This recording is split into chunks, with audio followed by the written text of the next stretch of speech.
Combien gagne un étudiant étranger au Canada? C'est le titre de la vidéo d'aujourd'hui et on va rentrer en profondeur dans les détails qu'il faut que vous sachiez et ensuite les chiffres que moi-même j'ai réalisés pour vous dire que c'est totalement possible de bien vivre même quand on est étudiant au Canada.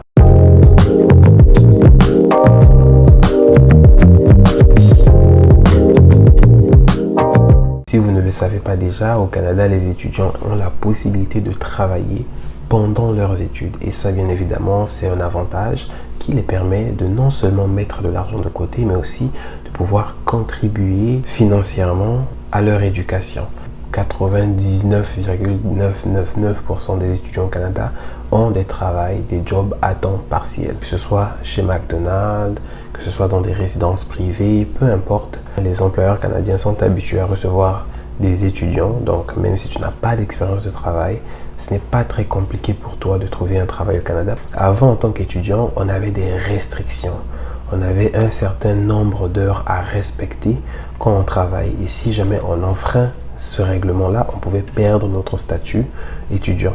Mais aujourd'hui, c'est différent. Le gouvernement a voulu combler sa pénurie de main-d'œuvre et donc a ouvert un peu les portes aux étudiants internationaux, ce qui était pour nous une très bonne nouvelle. C'est dans ce contexte-là que je fais une vidéo aujourd'hui pour vous dire exactement combien j'ai pu générer au Canada. On va juste prendre mon salaire des 2 dernières semaines pour vous donner une idée de combien on peut gagner d'argent en tant qu'étudiant et à quoi cet argent peut réellement nous servir. Tout le monde travaille 8 heures du temps par jour et donc 40 heures par semaine si tu as un poste. Mais si tu es remplaçant, tu vas certainement travailler en fonction des besoins. Et c'est ce que moi je suis en ce moment.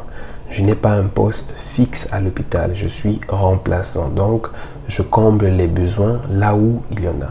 Mais comme moi, il y a beaucoup de personnes qui sont également dans cette situation. Ce n'est certainement pas une question de qualification. Je te dirais même que pour la plupart, c'est une question de flexibilité. Quand tu as un poste, tu n'as pas vraiment de flexibilité. Mais quand tu es remplaçant, oui, tu as les heures de travail. Tu travailles comme quelqu'un qui a un poste, mais tu as beaucoup plus de flexibilité. Tu peux dire qu'aujourd'hui, tu es malade. Tu peux dire qu'aujourd'hui, je ne veux pas travailler. Il n'y a aucune pénalité. Et ça, bien évidemment, ça permet que les gens puissent avoir une certaine balance entre la vie de travail et la vie personnelle. Parce que si on regarde mes relevés bancaires, mon emploi du temps, on peut voir que pendant la première semaine, je n'ai pas tant travaillé que ça. Et pour ceux qui savent, cette semaine, c'était une semaine où j'étais en réalité en train de faire mes stages d'infirmier auxiliaire. La promesse qui m'avait été faite après mon interview de m'employer était prévue pour la date du 18. Donc, il y avait quasiment 10 jours où je ne serais pas en train de travailler. Mais comme j'étais un peu impatient, j'étais prêt à travailler, j'ai appelé l'hôpital à la liste de rappel. Et finalement, ils n'ont pas hésité à me prendre tout de suite, premièrement, comme préposé de garde privée. Donc, je m'occupais d'un patient spécifique qui était agressif, qui avait des troubles cognitifs, qui faisait de l'errance. Donc, mon objectif, mon but, c'était de le maintenir dans un endroit sécuritaire, mais aussi d'éviter qu'il puisse blesser d'autres patients ou même de se blesser lui-même. À l'époque, je travaillais comme agent administratif. Pourquoi? Parce que j'avais fait des études antérieures au Kenya en informatique. J'ai donc utilisé ce diplôme-là pour appliquer au job d'agent administratif. Et pourtant, je n'avais aucune expérience de travail. J'avais juste le diplôme. Je n'avais jamais travaillé en tant qu'agent administratif avant. Pour vous dire que c'est totalement possible, que vous pouvez y croire, il faut juste que vous vous y preniez bien.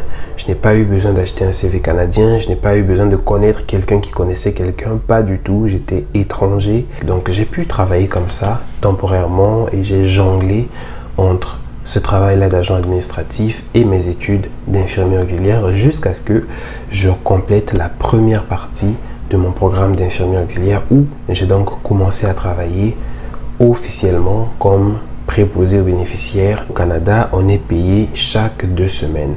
Et si tu regardes ici, la première semaine, c'est la première semaine où je travaille en tant qu'agent administratif et la deuxième, c'est celle où je travaillais en tant que préposé aux bénéficiaires.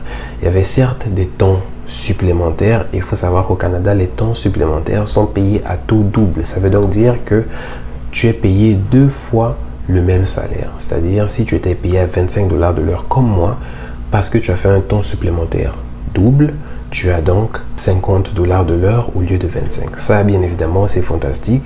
C'est pourquoi beaucoup de gens prennent les temps supplémentaires. Ça les permet de faire des chiffres, des salaires à la fin de l'année assez intéressants, même pour des jobs qui ne nécessitent pas autant de qualifications comparé à d'autres qui nécessitent que tu ailles à l'université. Donc, j'ai généré à peu près 1800 ou 1700, je ne me souviens plus exactement, en travaillant seulement cette semaine, plus quelques jours d'agent administratif. On a donc ajouté mon salaire d'agent administratif à l'époque qui était 21,89 $, plus mon salaire de préposé bénéficiaire de 25 $ de l'heure, plus bien sûr les temps supplémentaires qui eux équivaut à peu près à 50 $ de l'heure. Donc la deuxième semaine qui suivait, tu peux voir qu'ici par exemple j'ai travaillé assez régulièrement, j'ai fait des temps doubles, il n'y avait pas tant que ça de gap, ce qui a donc permis que je fasse 2300 $ canadiens.